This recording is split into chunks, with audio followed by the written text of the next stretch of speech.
Hi friends, my name is Afsar Khan and you're watching my channel. I have qualified NET and I am a teacher of English literature. और ये मैं start करने जा रहा हूँ UP PGT English literature के students के लिए एक क्रैश कोर्स। सो फ्रेंड्स, आज की वीडियो में हम बात करने वाले हैं कमला सुरैया की। ये एक इंडियन इंग्लिश राइटर थी।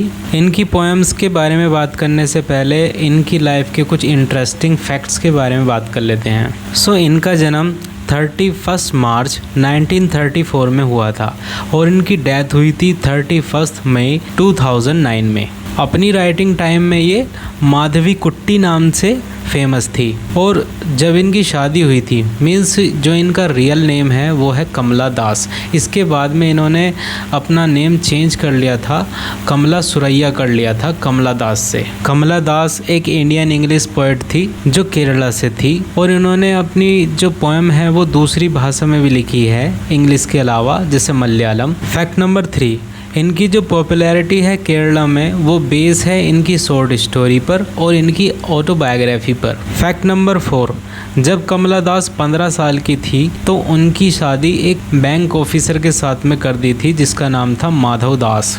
इनके हस्बैंड ने इनकी राइटिंग के इंटरेस्ट को इनकरेज किया और इन्होंने मलयालम और इंग्लिश दोनों लैंग्वेज में अपनी पोइट्री को लिखा।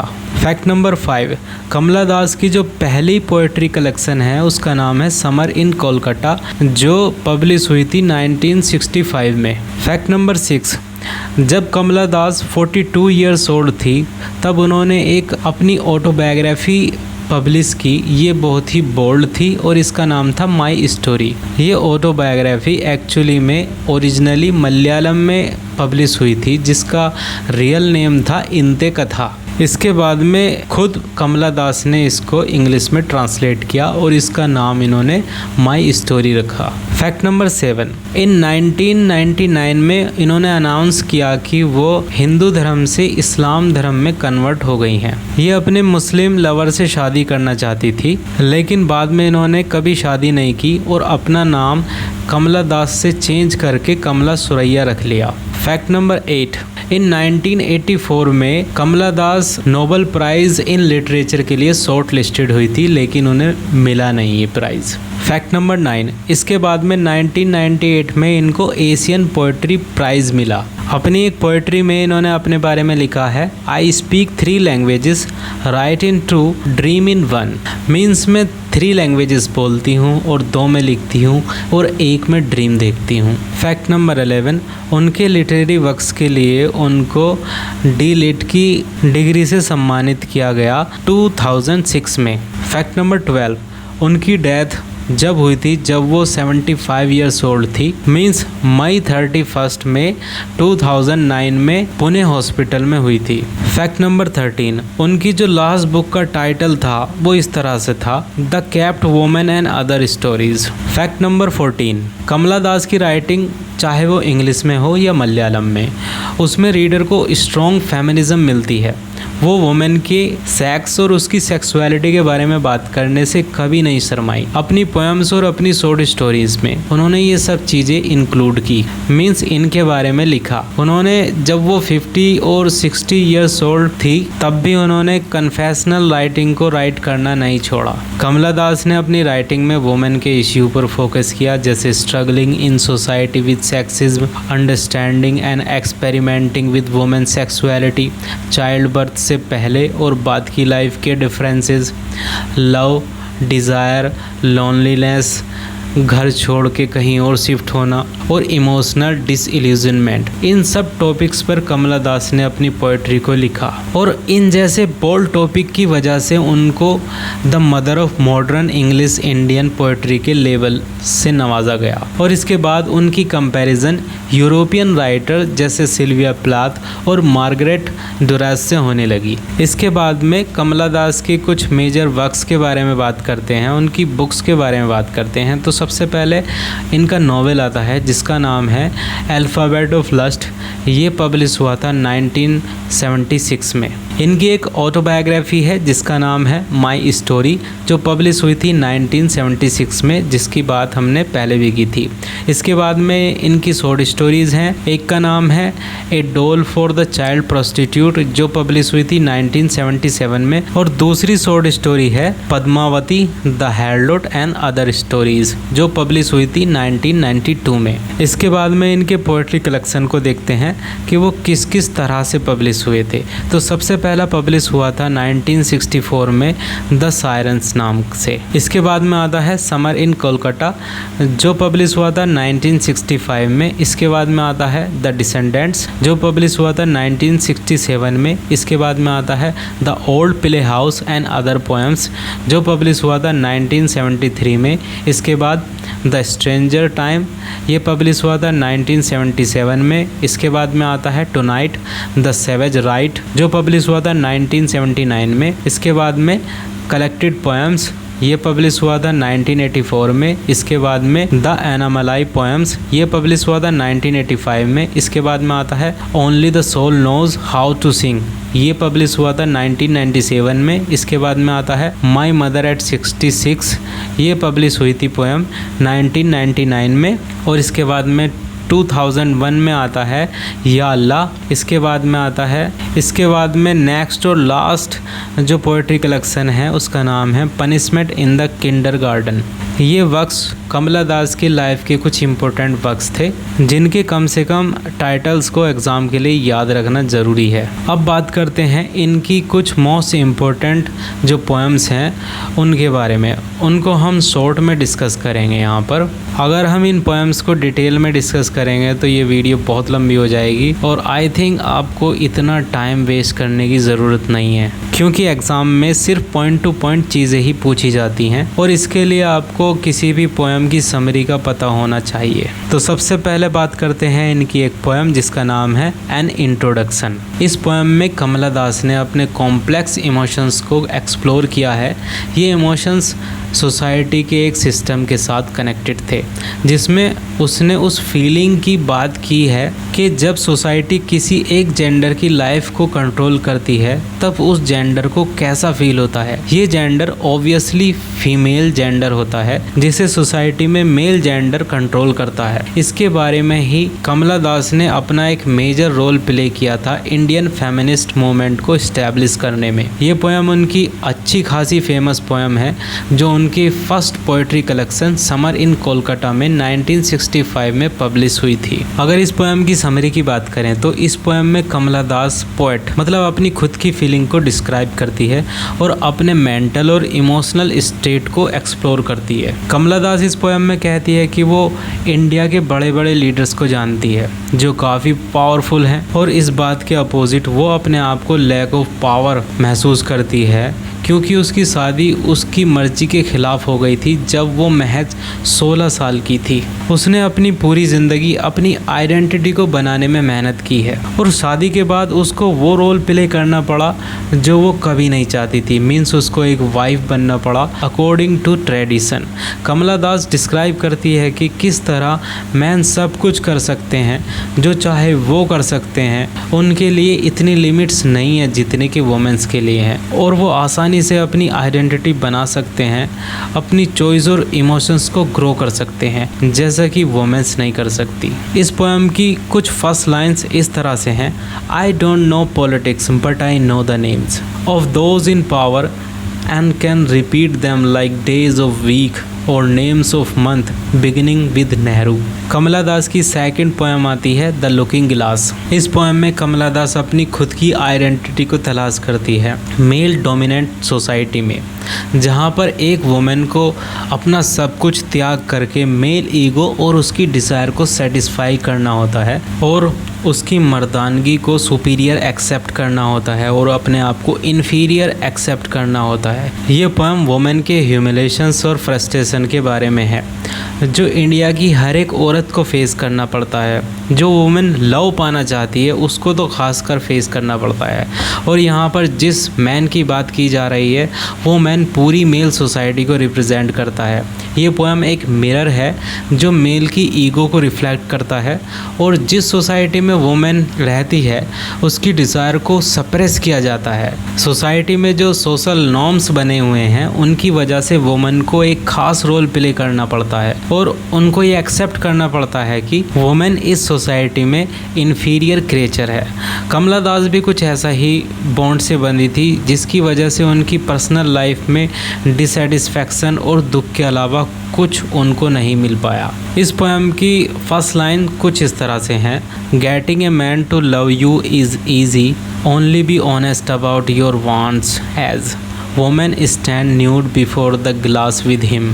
कमला दास की नेक्स्ट पोएम आती है समर इन कोलकाता। इस पोएम में कमला दास एक दिन की मेमोरी को याद करती है। ये दिन समर का दिन था जो उसने कलकत्ता में स्पेंड किया था। ये स्पेशली अप्रैल का मंथ था और पोएट इस टाइम को एंजॉय करती है। जैसा हम जानते हैं कि कमला दास जो थी वो एक कन्फेशनल पोएट थी जिन्होंने पोएट्री के थ्रू अपनी हिडन सेक्सुअल डिज़ायर को एक्सप्रेस किया है और किस तरह वो पैट्रियार्कल सोसाइटी से बचना चाहती थी इसको एक्सप्रेस किया है। पोएम के पहले पार्ट में पोएट एक्सप्रेस करती है कि कैसे उसने उस दिन के सन को एंजॉय किया। सेकंड पार्ट में वो अपने हस्बैंड से अपने माइंड में उससे अपने आप को माफ़ करने के लिए कहती है क्योंकि उसने इस टाइम को अकेले ही एंजॉय किया। और थर्ड पार्ट में वो उस मोमेंट के प्लेजर के बारे में बात करती है। सो ये कंप्लीट पोएम एक दिन के बारे में है और इसकी फर्स्ट लाइन इस तरह से है, what is this drink but the April sun squeezed like an orange in my glass. इसके बाद में इनकी नेक्स्ट पोएम आती है इन लव। इस पोएम में कमला दास वुमेन के सेक्सुअल एक्सपीरियंसेस को शेयर करती है। पोएम के स्टार्टिंग में वो सन और एटमॉस्फेयर के बारे में बात करती है। स्काई को एक्सप्लेन करती है जिसमें सन निकल रहा है और तेज चमक रहा है और जल रहा है। ये चीज़ उसको उसके लवर की याद दिलाते हैं। वो कहती है कि उसका लवर उसकी ओर उस सन की तरह आगे बढ़ता है जिसकी अनएंडिंग सेक्सुअल डिज़ायर्स हैं। रूम के हर एक कोने में उसका लवर उससे सिर्फ लव की डिमांड करता है। पोएटेस की फीलिंग को नेगलेक्ट करता है। पोएटेस साइलेंट होती है और उसका हस्बैंड एंजॉय करता है। दोपहर में पोएटेस उड़ती हुई बर्ड्स को देखती है जैसे वो अपने साथ अपने पंखों में दबाकर कोई पॉइजन ले जा रहे हों और रात में वो साइलेंट हो जाती है और डेड बॉडी को ले जाने वाले साउंड को सुनती है जिसमें लोग बोल रहे हैं बोल हरी बोल। जब किसी डेड बॉडी को ले जाते हैं तब उसके पीछे जो बोलते हैं वो आवाज़ें जो पोएटेस है वो सुनती है। पोएटेस रात में स्लीपलेस होती है।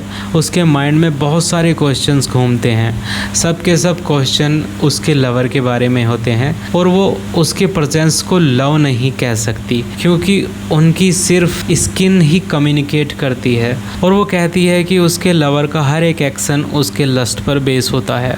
इस पोएम की फर्स्ट लाइन्स हैं, Oh, what does the burning mouth of sun burning in today's sky remind me? Oh yes, his mouth and his limbs like pale। इसके बाद में कमला दास की नेक्स्ट पोएम आती है द फ्रीक्स। ये पोएम कमला दास की मैरिज के बारे में है। जिस मैरिज लाइफ में दोनों कपल के बीच में कोई लव नहीं है। उसका हस्बैंड जो कि एक ओल्ड मैन था जैसा इस पोएम में डिपिक्ट किया गया है, जो पोएटेस की फिजिकल ब्यूटी से अट्रैक्ट होता है, वो इनर ब्यूटी को नहीं जानता और ना ही उसने कभी जानने की कोशिश की। कमला दास डिस्क्राइब करती है कि मेल डोमिनेटेड सोसाइटी में वुमेन को अपने आप को अपने हस्बैंड के सामने सबमिट करना पड़ता है, चाहे ये हस्बैंड कैसा भी क्यों ना हो, अगली, ओल्ड, लस्टफुल, चाहे जैसा भी हो, कोई फ़र्क नहीं पड़ता। वुमेन को उसको हर एक पॉसिबल तरीके से सेटिस्फाई करना पड़ता है बिना अपने बारे में सोचे, बिना अपनी सेक्सुअल नीड्स और डिज़ायर के बारे में सोचे। इस पोएम में पोएट अपने आप को और अपने हस्बैंड को फ्रीक्स कहती है। फ्रीक का मतलब होता है एक अबनॉर्मल और स्ट्रेंज आदमी या औरत। उसका हस्बैंड फ्रीक है क्योंकि वो ओल्ड है, अगली है और वो खुद इसलिए फ्रीक है क्योंकि वो एक लव लेस रिलेशनशिप में है, एक ऐसे पर्सन के साथ में काफ़ी दिन से है जिससे उसको हर तरीके से सेटिस्फाई करना पड़ता है और उसका ये हस्बैंड सिर्फ अपने बारे में सोचता सोचता है, अपनी फीलिंग्स के बारे में सोचता है। इस पोएम की फर्स्ट लाइन कुछ इस तरह से हैं। He talks turning a sun stained cheek to me, his mouth a dark cavern where stalactites of uneven teeth gleam. Kamala Das की नेक्स्ट पोएम आती है द डांस ऑफ यूनिक्स। ये कमला दास की एक कन्फ्यूजिंग और सिंबॉलिक पोएम है। इस पोएम में पोएट जो कि पैट्रियार्कल सोसाइटी की विक्टिम है वो ट्रांसजेंडर्स के डांस के बारे में बात करती है। ट्रांसजेंडर जो होते हैं वो भी सोसाइटी के विक्टिम होते हैं, उनको society as a normal being treat नहीं करती और ये ट्रांसजेंडर जो होते हैं सोसाइटी से एक्सक्लूड कर दिए जाते हैं। इसलिए इनको अपना पेट पालने के लिए डांस करना पड़ता है, गाना गाना पड़ता है और भीख भी मांगनी पड़ती है कभी कभी। हालांकि इनके जो डांस और सिंगिंग में ना तो रिदम होता है और ना ही वो अच्छा होता है और ना ही कोई उसको एंजॉय करता है, लेकिन वो अपनी पूरी कोशिश करते हैं अपने आप को अच्छा दिखाने के लिए। फिर भी सोसाइटी उनको नीची निगाह से देखती है। यहाँ पर पोएट अपनी खुद की कंपैरिजन इन यूनिक्स से करती है। वो कहती है कि वो ट्रांसजेंडर्स की तरह है, मीन्स इन यूनिक्स की तरह है। एज ए वुमेन उनको भी मेल के मुकाबले कम आंका जाता है। मेल सोसाइटी उनको रूल करती है, मीन्स वुमेन पर रूल करती है, वुमेन को कंट्रोल करती है। वुमेन जो होती हैं वो ऐसा दिखाती हैं कि लाइफ वो इंजॉय कर रही हैं, वो खुश हैं, लेकिन रियलिटी में वो इंटरनली लोनली होती हैं और स्ट्रगल कर रही होती हैं। इस पोएम की स्टार्टिंग लाइन कुछ इस तरह से हैं। It was hot, so hot before the eunuchs come to dance, wide skirts going round and round, cymbals richly clashing and ankles jingling jingling jingling. इसके बाद में कमला दास की नेक्स्ट पोएम आती है द सनशाइन कैट। ये पोएम समर इन कोलकाता में 1965 में publish हुई थी। ये पोएम लव एंड लस्ट में डिफरेंस दिखाती है बहुत ही अच्छी तरीके से। ये एक पर्सनल पोएम है जो पूरी यूनिवर्सल सोसाइटी के मेल और फीमेल पर अप्लाई की जा सकती है। इस पोएम में पोएट अपनी ज़िंदगी के उस मोड़ पर पहुंच चुकी है जहां पर अब उसकी ज़िंदगी में लस्ट के सिवाय और दूसरे इमोशंस या स्पिरिचुअल सेटिस्फैक्शन की कोई जगह नहीं बची है। पोएट इस पोएम में वुमेन पर्सपेक्टिव से बात करती है, जो दिखाती है कि किस तरह एक वुमेन मेल डोमिनेटेड वर्ल्ड में सफ़र करती है और फ्रस्ट्रेटेड और हेल्पलेस रहती है। इस पोएम की यही थीम है और इस पोएम की स्टार्टिंग लाइंस हैं। They did this to her, the man who knows her, the man she loved who loved her not enough, being selfish and a coward, the husband who neither loved nor used her but was a ruthless watcher and the band। इसके बाद में कमला दास की next poem आती है ए hot नून इन मालाबार। ये poem बाकी poem से थोड़ी हटकर है, लेकिन ये पोएम भी समर इन कोलकाता नाम की पोएट्री कलेक्शन में पब्लिश हुई थी। ये पोएम उसके हैप्पी चाइल्डहुड के बारे में है जो उसने अपनी ग्रैंड मदर के साथ में स्पेंड किया था। उसकी ग्रैंड मदर मालाबार में रहती थी और बचपन में पोएट वहीं पर उनके साथ में रहा करती थी। ये पोएम उसके happy and peaceful childhood days के लॉस को दिखाती है।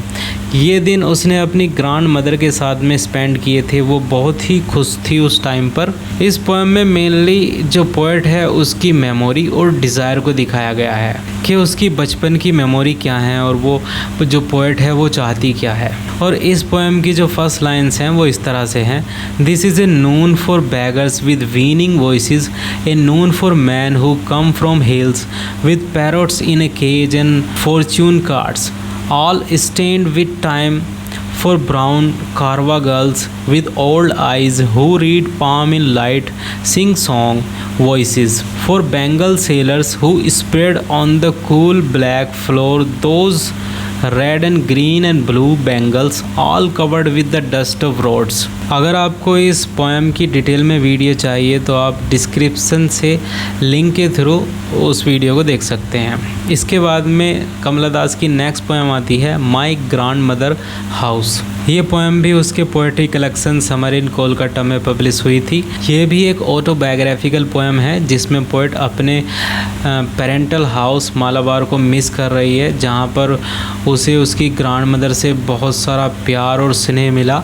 ये पोएम पोएट की पेनफुल अनफुलफिल्ड डिज़ायर को दिखाती है, क्योंकि वो उस टाइम में वापस जाना चाहती है, लेकिन अब उसकी ग्रैंड मदर जो है वो वहाँ नहीं है, मर चुकी है। और पोएट बड़ी दुखी होती है ये जान करके कि उसकी ग्रैंड मदर की मौत के बाद वो घर जो था वो बर्बाद हो चुका है। अब वहाँ पर उसकी ग्रैंड मदर नहीं है और वहाँ पर डेथ लाइक साइलेंस का राज है। यही इस पोएम की थीम है।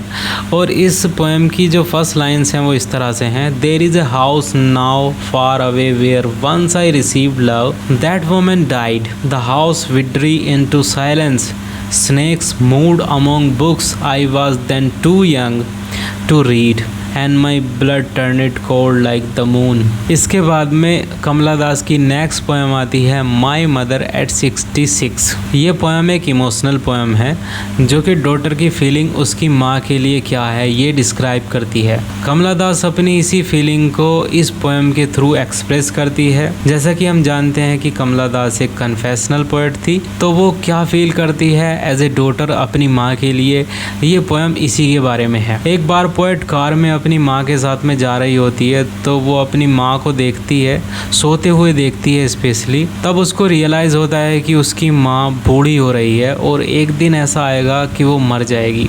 इस फीलिंग की वजह से पोएट डर जाती है और अपनी इस थॉट से बचने के लिए वो बाहर देखती है, यानी कि डिस्ट्रैक्शन के लिए वो बाहर देखती है। लेकिन उसको बाहर बच्चे दिखाई देते हैं, छोटे छोटे पौधे दिखाई देते हैं जो कि बड़े एनर्जेटिक लगते हैं, फुल ऑफ लाइफ हैं। लेकिन उसकी माँ जो है वो डेथ की तरफ जा रही है। तो ये थी इस पोएम की summary.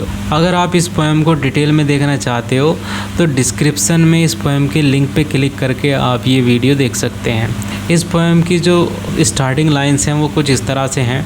Driving from my parents home to Cochin last Friday morning I saw my mother beside me, doors open mouthed, her face ashen like that of corpse and realized with pain। कमला दास की next poem आती है the descendants. इस poem का title इसके हिसाब से बहुत ही सही है। ये लाइफ में ट्रू लव की समाप्ति को या उसके लॉस को दिखाती है। इस पोएम की टोन हाईली पेसिमिस्टिक है, जो दिखाती है लव का कोई दूसरा अल्टरनेटिव या सब्स्टिट्यूट नहीं है। मतलब लव की कोई दूसरी फीलिंग जगह नहीं ले सकती। और इस पोएम का एंड भी पेसिमिज्म के साथ में होता है। कमला दास इस पोएम की स्पीकर है और ये एक्सेप्ट करती है कि वो इमोशनली हार चुकी है, अब वो फ्रस्ट्रेटेड है और लव रिलेशनशिप के लिए उसके पास में कुछ नहीं बचा है। उसे एहसास हो चुका है कि सर्च ऑफ ट्रू लव उसकी ज़िंदगी में कभी पूरा नहीं होने वाला। इसके बाद में कमला दास का नेक्स्ट वर्क आता है माई स्टोरी। ये एक ऑटोबायोग्राफिकल बुक है और ये ओरिजिनली जो पब्लिश हुई थी ये मलयालम में हुई थी। इसके बाद में इन्होंने खुद ने इसे इंग्लिश में ट्रांसलेट किया था और जब ये मलयालम में पब्लिश हुई थी तो इसका नाम था इंते कथा। ये उस टाइम पर इंडिया की बेस्ट सेलिंग वुमेन्स ऑटोबायोग्राफी थी। इस वर्क को लीनियर नैरेटिव स्टाइल में लिखा गया है और ये रियलिस्टिक स्टाइल में है। कमला दास की इस बुक में उसके मैरिज के बारे में उसके पेनफुल एक्सपीरियंसेस हैं, उसकी self awakening as a women as a writer है और ये पूरा अकाउंट एक नॉवल के फॉर्मेट में लिखा गया है, लेकिन ये एक ऑटोबायोग्राफी मानी जाती है। बाद में कमला दास ने ये एक्सेप्ट किया था कि इसमें रियलिटी के साथ में कुछ फिक्शनल एलिमेंट्स भी हैं। अगर इस बुक की प्लॉट समरी के बारे में बात करें तो इस बुक में 50 चैप्टर्स हैं जो आमी नाम की वुमेन के बारे में हैं। ये नाम कमला दास को रिप्रेजेंट करता है। ये स्टोरी उसके बचपन से लेकर जब वो British colonial missionary school Calcutta में पढ़ा करती थी तब से लेकर उसके राइटर बनने तक की ज़िंदगी को कवर करते हैं और उसने क्या क्या प्रॉब्लम्स को फेस किया, जैसे एक वुमेन होना और रेसिस्ट डिस्क्रिमिनेशन, इन सब के बारे में कमला दास ने अपनी इस बुक में खुलकर बात की है। इसके अलावा उसने अपने हस्बैंड के जो उसके ब्रूटल रिलेशनशिप थे कमला दास के साथ में और उसकी सेक्सुअल लाइफ और कमला दास का extra marital affair, birth of her children और बहुत सारे पर्सनल लाइफ के इवेंट्स को इसमें लिखा है। अपनी इस स्टोरी में उसने पॉलिटिकल और सोशल एटमॉस्फेयर को उतना स्पेस नहीं दिया जितना उसने अपनी पर्सनल लाइफ को दिया है। सो गाइस, इस वीडियो में हमने कमला दास के कुछ मोस्ट इम्पोर्टेंट पोएम्स को डिस्कस किया। आई होप आपको ये वीडियो अच्छे से समझ आई होगी। अगर आपके कोई सजेशंस हैं तो आप हमें कमेंट बॉक्स में ज़रूर लिखिएगा। आपको ये वीडियो वीडियो अच्छी लगी तो लाइक करिएगा। Thanks for watching me, have a nice day.